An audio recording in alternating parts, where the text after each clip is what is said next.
So look, we've got fathers in our class who are going through it now that we try and support. Yeah, these classes might have saved his life. I reckon they've saved his life. Listen, right, with my YouTube journey, all the work I'm doing in the men's space, all the people that are struggling and adversity, and I've realized how much people are struggling out there. And I realize I need to do something to, instead of just talking a good game, to try and inspire and motivate people. You got to walk the walk. First off, congratulations to them, because you got the bottle. Yeah, excuse my language, the bollocks. Okay, to step in there and do it, because everyone wants to be a fighter to a day of the fight, and then they pull out. Yeah, there's a psychological element of I'll look stupid if this goes wrong. I'll look stupid, and what happens with most people, I think, mentally, and this is very important, is subconsciously they avoid those situations in order not to risk that element of humiliation or fear of losing. People hold themselves back. So let's relate it to life. So you've got two types of people, haven't you? You've got people that are happy and content to sit where they are, not take a risk. But you've got those that think, do you know what? I'll take this risk because the reward is this high, and I'd rather mess this up and try, because if I get there, I'm going to be at the top of the mountain. Do you see what I'm saying? Right, it's Monday night. I'm back here with Sensei Mus. Monday night, 3 strikes, bro. 3 strikes, exactly. You got to show up. So we've shown up a bit too early, hence we're here having a coffee first. Well, no, we need that caffeine, bro. We need that caffeine. Monday nights. Sensei Mus, as you know, the biggest battle with anything, like any exercise, gym, and I've noticed as you get older, the mental battle seems to get harder and harder to show up. Yeah. Now, tell me how you keep yourself focused and motivated. Because look, as a teacher, it must be even harder to show up. All the pressure it's not in easy. The class. Yeah. So how do you show up? What mechanisms do you use in your mind to ensure you keep showing up and you keep training and you keep on your own martial arts journey? You need the reason that you started. Yeah, and this is the hardest part. That's why not everyone stays, because they haven't got a reason. They start because they think they're starting for one particular reason, and then 6 months, a year down the line, other things come in their life that take precedence and more priority, and then they leave. But whereas for us, my priority is my training, is my jiu-jitsu, is my physical and mental well-being. But they don't see it that way. They just see it as self-defense. So I learned that fight. But you know what? Actually, making money is more important, or this girl's more important. Other things. But life's always going to have that. But it's all about prioritizing in life. So you create your ladder, and then whatever's the highest, this is where you're gonna be aiming for. So the lower stuff, it drops off, which is why like I said to you last time, even with our students when they come in a JoJo, how many times I told you this person is not going to come after a certain amount of time, or this person is going to stop after so many weeks, roughly, not exact, but you can tell who's going to last longer and who's not. Who's going to commit, who's not, etc. Even if you look at it, especially for martial arts, if you look on the whole and percentage-wise, males last longer than the females in martial art world as well. It's not discriminating against any, but if you look at martial arts as a whole, women quit quicker than because the females are said to be a little bit more intellectual, whereas the men, they want that rough and tumble, tumble where get the aggression out. You know, that's what it is, the aggression, and to get their body with someone else and sweating, and whereas it's not, and then they just find it. Don't get me wrong. Listen, I don't blame her sometimes, because I'll tell you what used to put me off sometimes, especially in summer. The evening comes and you think, right, we're going training, and you think, oh crap, there's no aircon in that. Oh dear, go sweat. Anything, man, gonna be geezer on you, putting his head in your face, sweating. Oh, sweat in your mouth, and then you think you're gonna be fighting back, so you're sweating, and it's just the amount of times I've swallowed people's sweat. It's going in my eyeball, and you're like, oh, what's going on? And it happens. Mentally, in summer, mentally, that used to play on my mind. I think, oh, man, just go to a gym, aircon, sit on a bike. Yeah, that's what I'm saying. It's not easy. It's not easy. The wrestling element, and even compared to stand-up, I've noticed now the difference with like what we do, the wrestling and the jiu-jitsu, is the rolling around is physically very taxing, as in it's a different type of endurance to stand-up endurance. Add to that sort of more injuries, and the straining on the joints, push and pull on the muscles. You need to have some physicality with the gym as well. You can't just come and train. It's a different type of physicality, where the stand-up, least, like I said, a sweaty guy ain't on top of you and, you know, not choking you. You No, can't breathe. you might feel your shoulders. Your shoulders might ache a little bit because they're up, but listen, and your heart and your lungs. But the rest of it, but when that guy's on top of you with his chest pressing on your face, and you can't breathe. Yeah, like, oh, he's swallowing some hairs off their chest. Yeah, it's 30 degrees. You're thinking, oh man, why don't you just go gym, man? Do some weights. Do you see what I'm saying? It's much harder to show up for wrestling. I found, you know, but so as you know, since I've been going through my stuff in these last few months now, I am focused on Monday nights. I got to get better. I have to carry on this journey. It's part of my journey. It's what my journey's brought. I mean, why are you doing it? This is the thing. You know, we need to look at why you're doing it. Because everyone has to have a reason. This is what I'm saying. If you don't have the reason, you will stop. Okay, I'll tell you what. So obviously, just to put it out there, we met before COVID was 2019. 2019. Was it was early years pre-COVID? Just before COVID, we had the old school with the no floors and missing floorboards. I came to 2 of the old schools, so I remember the original Scout no toilet. Was it in Woodford or? No, it was in Chingford. It was in Chingford, man. So that's floorboards missing, no toilet, spiders crawling out everywhere. Yeah, so I remember that. Yeah, that's right. Woodford was the second one. So when I came there, I started coming, I think, regular. I started becoming a regular, and then COVID hit. Yeah, and then I was like, "This is great, man. This is like complementing the other martial arts stuff I've done. I'm learning this." Because you've done Wing Chun before and other stuff. Yeah, I've done a bit of Wing Chun. I've studied martial arts. I've studied boxing as an art. I've just like the. That's why you like it. You like me. You study it. There's a science to it, all right. Yeah. And then after a few classes, I thought, perfect. I've got into rhythm. I found a class that I can gel with, and then COVID happened, and bang, it's all gone. Yeah. And look at that. And we wiped out all of our people that we had there. Yeah. Eventually, we only had a couple of students because it was a nice, and because it was a small class, I found it, that homely, cozy feeling. I think that's why the other people liked it, because you're getting a full. It was a handful like of a private people. session as in class, which was quite good. You're comfortable because it was just comfortable, yeah. Felt like the old Rocky Balboa gym, innit? Yeah, like down in the ghetto. Yeah, it was proper cold. Your feet were cold. Yeah, when you left, you couldn't feel your feet. That's how cold it was on the floor. Yeah, but then after that, COVID happened. Then I had trouble generally getting back into any physical activity, let alone wrestling. And then eventually I came back to the Woodford one. I've always been on and off, a couple of classes here and there, on and off. Yeah, that's right. You wasn't off for a while, and then I didn't realise why you was off for a while. Yeah, it was on and off. And then one time when you saw one of my YouTube videos, you belled me up and said, look, why don't you just come down, this and that, don't worry about money, just turn up, hang about there. And I thought, and honestly, I didn't feel like coming, but I thought, let me just show up. And then I just showed up for 1 or 2 classes on autopilot, and for a couple of hours you forget. And then since then, even I've been on and off until we got into, I don't know when, but I got back into that place in Wadham Lodge. Wadham Lodge, yeah. Wadham Lodge, yeah. And then I started on and off, sort of regular on and off, and then up until now where we've had to move whole. I thought, listen, right, with my YouTube journey, all the work I'm doing in the men's space, all the people that are struggling and adversity, and I've realised how much people are struggling out there.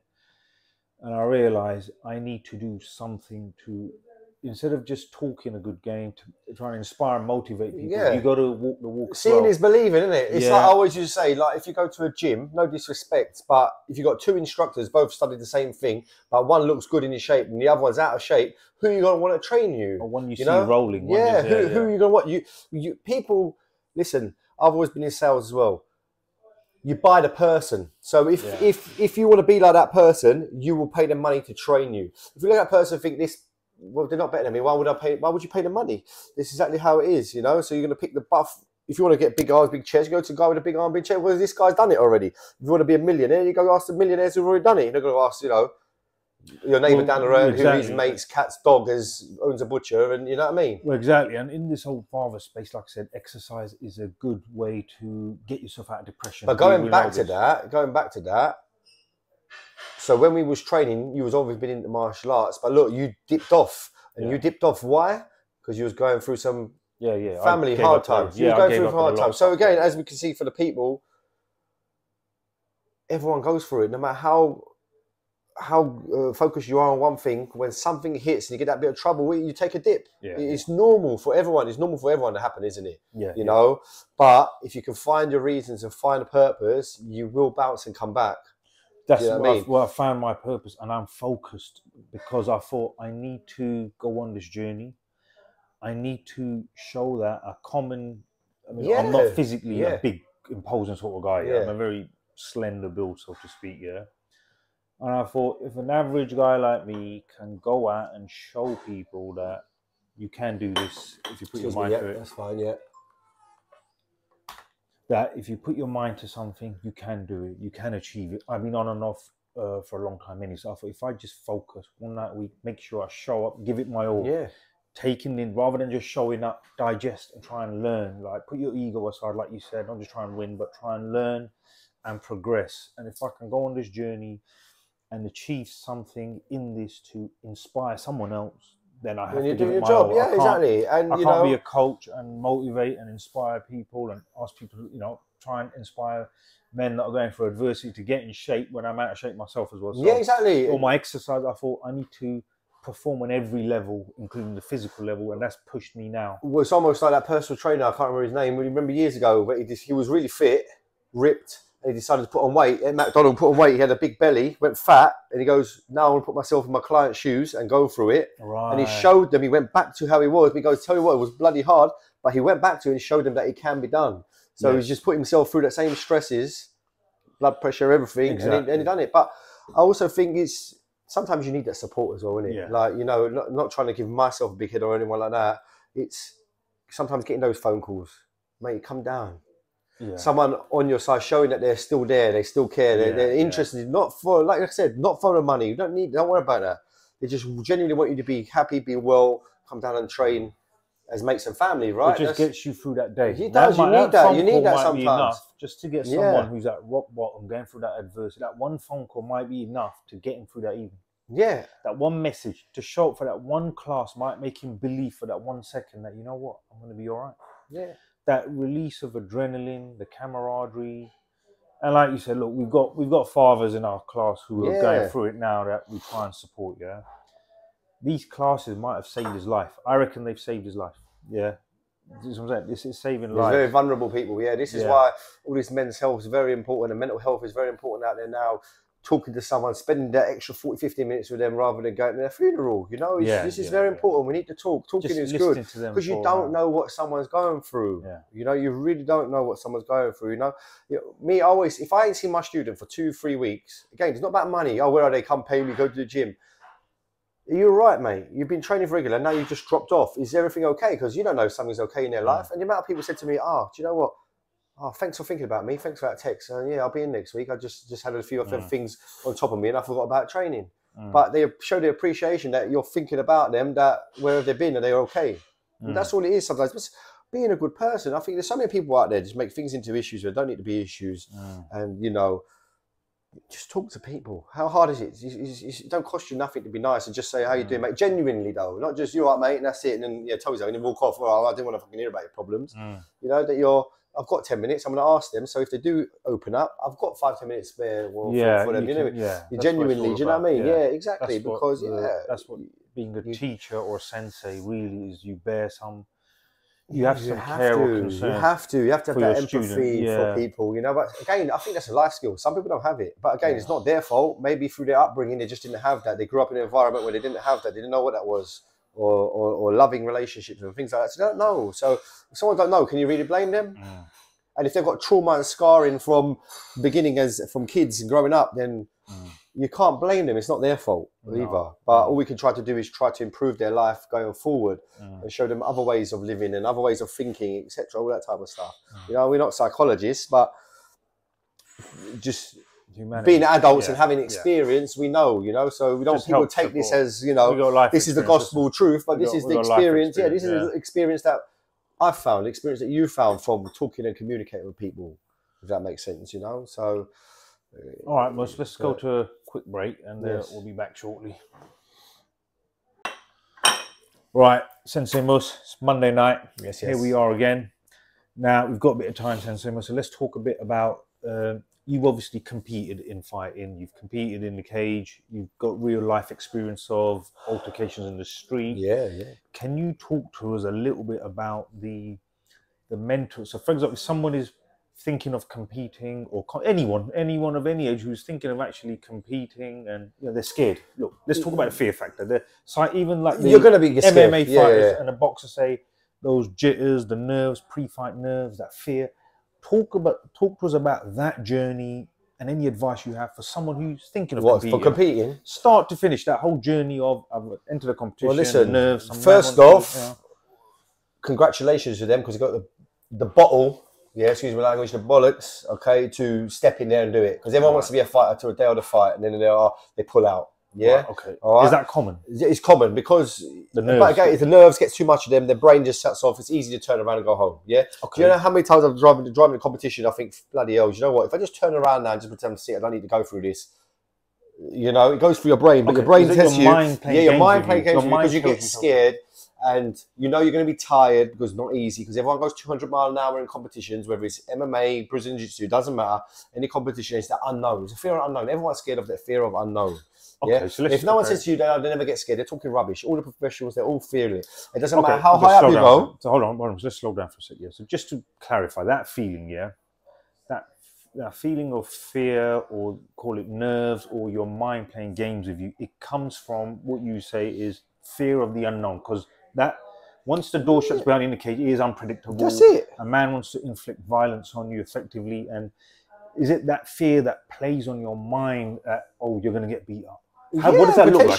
What does that look like? So what sort of thoughts go through your mind? It depends on what you're doing as well. You're going to get your ass whooped. When you go into the cage, you're going to have a slightly different fear, because you know you've got a chance of getting humiliated in front of people. Your friends and families there, so there's one pain and fear. Okay, so pain of humiliation, yeah.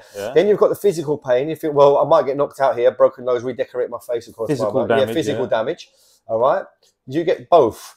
Whereas if you do Brazilian Jiu-Jitsu competitions, okay, you know you're not really, well, they still apply, but the physical damage is a little bit less, because unless you're not going to get struck, you're not going to get knocked out. You shouldn't do anyway. There's still a chance if you get taken down, you can get knocked out. And I've seen people get dislocated, different body parts get dislocated, broken. Can get an injury. So you can still get a permanent injury. So don't get me wrong, don't get it the wrong way around. But the risk of dying, you'd say, is a little bit less, because you feel like I'm less likely to get paralyzed, less likely to have my nose across my face where people can see those marks. The ones that you can hide, is because we like to hide our pains, don't we? You wear clothes so people can't see. But when you're getting smashed up, big shots, you see someone's going to throw some heavy shots, there's always that worry of, if they hit me in the head, what could happen in my brain? And you always worry about the brain damage, all that type of stuff.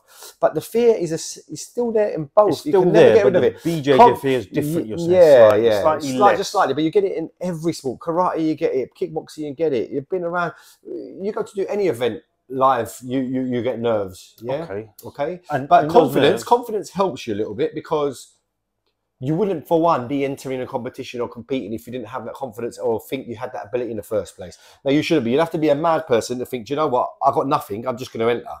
You could have the ones that say, well, I'm just going to enter, just see where I'm at. That's fine.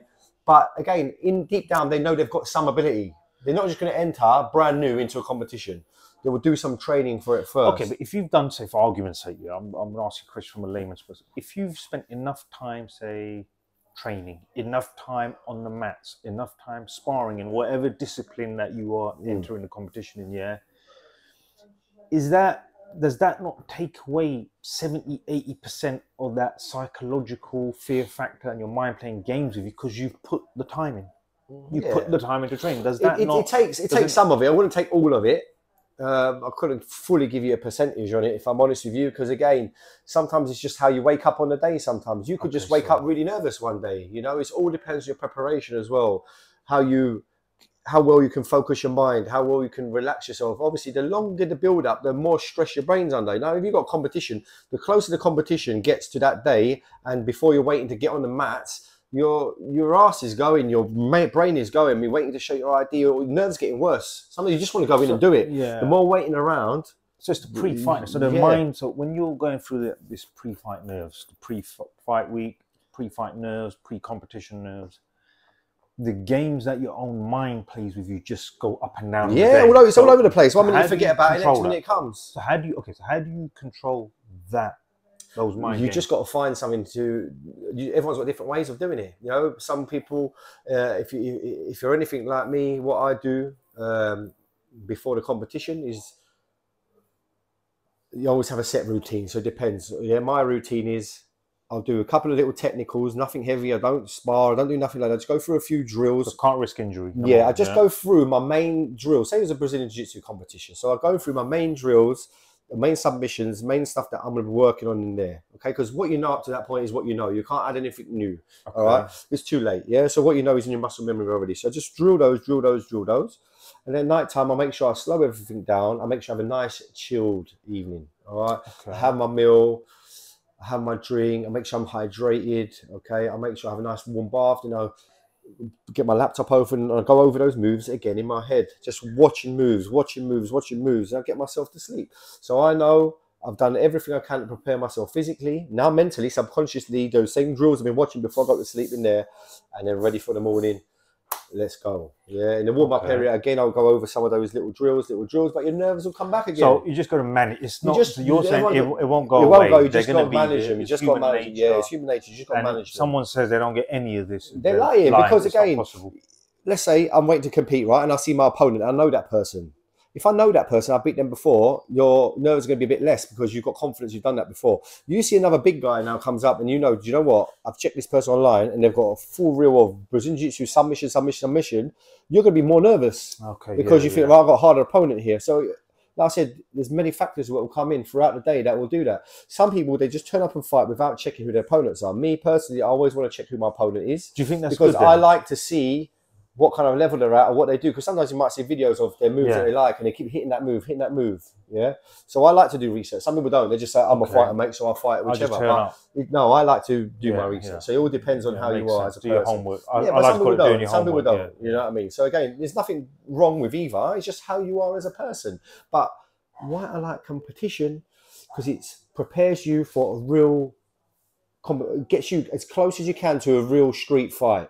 Because street fight is different. Because when that situation goes from 0 to 100 out of nowhere, you might be just sitting here now. Next minute, someone comes in, starts a fight, starts pushing us about, thinking, where the hell does this come from? You go from 0 to 100. Your brain's stressed. Your hormones are stressed. Yeah, adrenaline's going. Yeah, and can you switch it on then? Yeah, then you need to know, can I switch on? So if you can keep competing and you can keep pulling off those moves under that kind of pressure in real life, you should be okay. Yeah, do you see what I'm saying? It's about. This is why we drill at our club, as we did last week.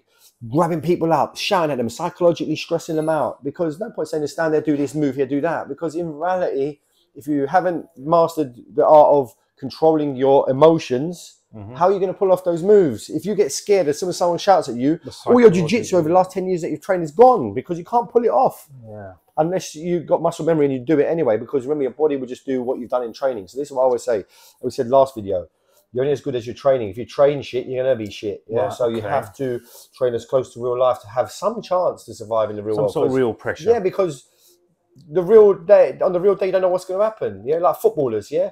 They train during the week a couple of times. They do their own bits at home as well that others don't see to be the elite level. And on the day of the match, they gives them some chance to try to win. Yes. If they didn't do any, don't guarantee they're going to win, but some chance they've done as much as they can. Yeah, and that's what we do. Basic for the science of increasing the probability of survival. Yeah, exactly. And on the street, you don't know. There's weapons involved, this involves. There's so many different dynamics. Yeah, exactly. It's completely different. Okay, so let me go back to what's I lost my train of thought.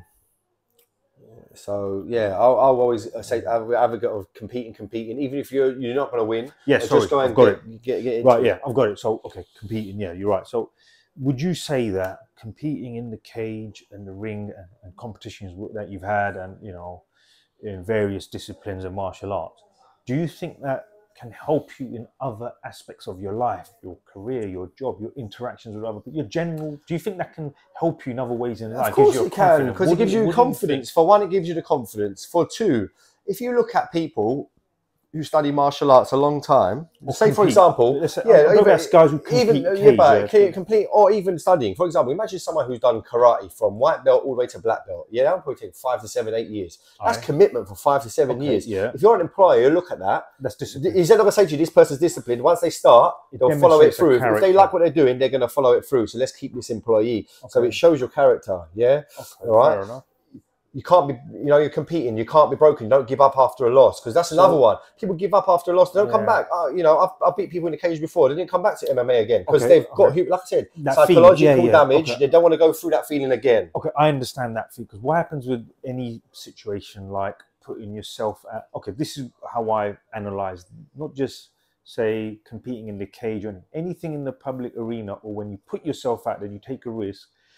There's a psychological element of, I'll look stupid. If this goes wrong, I'll look stupid. And what happens with most people, I think, mentally, and this is very important, is subconsciously they avoid those situations in order not to risk that element of humiliation, Yeah. or fear of losing. Yes. And people hold themselves look, back. so let's relate it to life.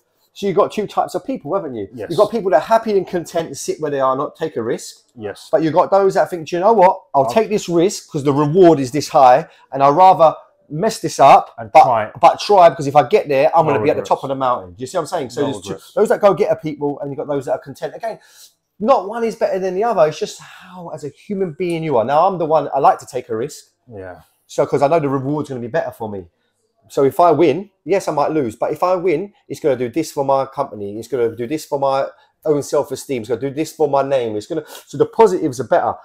It builds my confidence to know that I can handle myself against an unknown person. Whereas, like I said, the easy option is, you know, just sit at home, don't do anything. Don't take any in life. Yeah, whatever but it is. again, if that's their prerogative, that's down to them. We can't force someone to say go out there and. No, but you know, I'm saying it more from the angle. Subconsciously, people hold themselves back because they never want to risk failure. Yeah, and this is my point. Whatever it is you're doing, martial arts, I don't know, YouTubing, whatever it's career, starting a business, to be safe.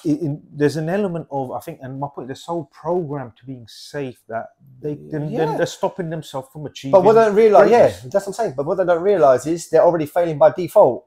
So they've got one life given to them, and they've already failed because they've not tried. So they've come to this life to just live and die. So this is my again, like I said, I'm not putting them down, but you got to look at it that way. You could sit in your house for 80 years of your life if you live that long.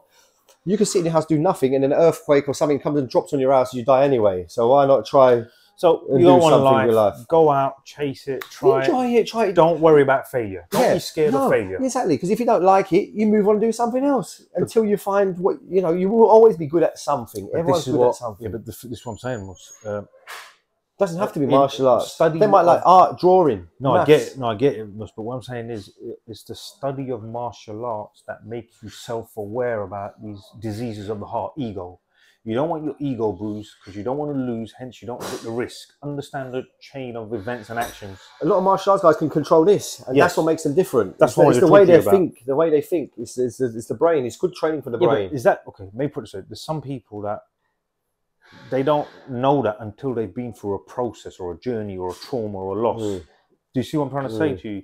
So for someone who's just bimbling in their life, but they don't know that they're not taking risks because they're subconsciously scared of failure. So it's just trying to trigger that subconscious brain for someone to think, you know what, I could do that. I could try that. I am that guy. It's not him, or him. It's me. Or I'm that girl. I can do that. So I'm just trying to get that point across. You can do that, Conquer your ego. Know yourself to know others. Bruce Lee, again. Not gonna, how many videos you watch? You can go on forever. How many videos you watch says, do one thing that scares you every day. You know what I mean? Go out there and try something different. What's the worst that's going to happen? You're not going to die. It doesn't work. Listen, most successful people out there always have failed at something. You can't pass everything. Yeah, it doesn't matter. And if anything, if you lost the first time, you get experience. You haven't actually lost unless you quit. Yeah, so you keep going, you'll get better. You win or you learn, as we say in jiu-jitsu. Okay, so talk to me about, there's a couple of things now that we've touched on it, we might as well carry on, right? Yeah. You said there's guys that compete once and they never compete again. Is it because that humiliation and that belief in themselves goes? No, some people just don't like that adrenaline feeling. Some people don't like it. I know one guy, he won a silver medal. He won? Yeah, he won. Silver, it wasn't gold, but he said after then he never went back and competed ever again. He just said, I just wanted to experience it once. It was too much for me. He goes, I couldn't, my nerves, my anxiety, couldn't handle it anymore. He goes, I can't go through that again because it's not easy to take. Yeah, no, I can. The easy option is not to do it. Yeah, I get you see what I'm saying? Now he's framed his medal and he's done it. Look, yeah, so and look, credit to the guy. At least he's done it. Yeah, he's experienced. He's good to have experience. And he's got a medal. Yeah, absolutely, all day long. Credit to that guy. So he can actually talk about it because he's done it. And this is what I say to people. Too many people talk about things they ain't done themselves. How can you give advice or talk about something you ain't done yourself? Doesn't make any sense. All right, okay, next question I want to answer quickly as time is short now. Yeah, got a class to go to. Yeah, we got to, yeah, exactly. We've got to put the work in. Let's go. We've got to pick up a young boy on the way. He's keen. Let's go. So, next question I want to ask is, all martial artists, all fights, competitions, if you watch the press conferences, they all talk about 90% is mental. Can you talk about that element? 90% of the competition, 90% stepping in the ring, like you said, we've already slightly touched on it. How important is the mental game, and how do you? So the mental game, the mental game is that controlling the fear again. It goes back to fear again. Yeah, you get two guys, they stare each other's in a stare down. The one who's more tough with that eye contact, the other one of them will drop the eyes away. and you know that the other person, not saying they're necessarily going to win, but they've got that person. They've scared that person a little bit. It's in them now. That bit of fear has been planted into them through the eyes. Yeah. So if you get a bit of extra fear, what happens to your technique? You hesitate, you slow down. Cortisol. Yeah, and that's what happens. Yeah. Stiff, so if you look at, I'll give you a prime example. Yeah. Look at MMA, UFC. Okay. John Jones. Everyone knows John Jones. Yeah, John Jones. Yeah, John Jones. Go watch his face-offs. He doesn't look forward. Down, he looks to the sides or he looks down because, he looks like he looks coward in front of them. But the geezer's smart. He knows that his training is so good and he's pound for pound one of the greatest ever in there with his ability. That why am I going to get psychologically messed up now? All this training I've done by doing eye contact. When the bell goes, we're going to move, we're going to dance. He's not thinking about what that person's doing to me. He's thinking about what I can do. No, but John Jones, I watched an interview. John Jones specifically said, I will not look at my opponent in the face or the eye because I won't risk getting any anxiety or cortisol release. And I've never heard that. No, I know. It's very clever. That's why I say to people, it's eye contact. And then you look at people and they go rob people. They got the eye of the tiger. When they look at a person, tell them to stab them, and they look him in the eyeballs. They believe it. They believe it. They see that intent in their eyes, and that person has got to have a very, very minimal chance of escaping that situation now because that fear is taken. They're relying on that fear. Yeah, not necessarily they can fight, but that fear, and intimidation. It's the that's why you have a stare down. All right, and he's very smart by not doing that. That's what I say to people. Why do you need to look him in the eyes anyway? The first thing you should be looking at is their hands. So if you're on the street, for example, if they're going to pull a weapon out, is the hands going to kill you? So you should be watching the hands anyway. Don't really worry about the eyes. Yeah. Do you see what I'm saying? But too many people are like, I'm looking at headbutt you while they're there. I'm looking like, here, mate, you're all right, mate, I'm calm down. If you make the hands move, you're chipping in. All right, last question was, who's the GOAT of all time? Any martial art, boxer, any discipline in martial art, who's the GOAT? Who's the GOAT for you? There's loads, isn't there? Give me one. You must have one guy where you look at him and think, you know what, I can relate to that guy, or whatever reason, who for you is the GOAT? For me? Yeah. Across all martial arts, UFC, boxing, whoever it is. Me still, obviously, because our era, I still say John Jones and still like him as pound for power up in the UFC. Forget about anything that's happened out there. But I think the skill set, the way he moves, everything he's got, wrestling, he's got jiu-jitsu, he's got striking, he's versatile. He's brilliant. You know, if you go to the Brazilian jiu-jitsu game, Roger Gracie, come on. Yeah. 10 times world champion, come on. No one going to argue me. Yeah, Puchecha, you tried it. I ain't going to argue. He's good as well. Even if I disagree, I'm not going to argue with you. You might all right, but listen, how they're going to handle Roger Gracie? This is where academies that we've come from, these guys. This is where our club comes from, these guys. So, you know, it's not about being biased, but just look at him. Go and watch his competitions. This guy doesn't lose. He knows what he's doing. Yeah. Right, people, it's Monday night. I think most of you better. Let's go tap some people out. Monday night, time to get to work. Boom.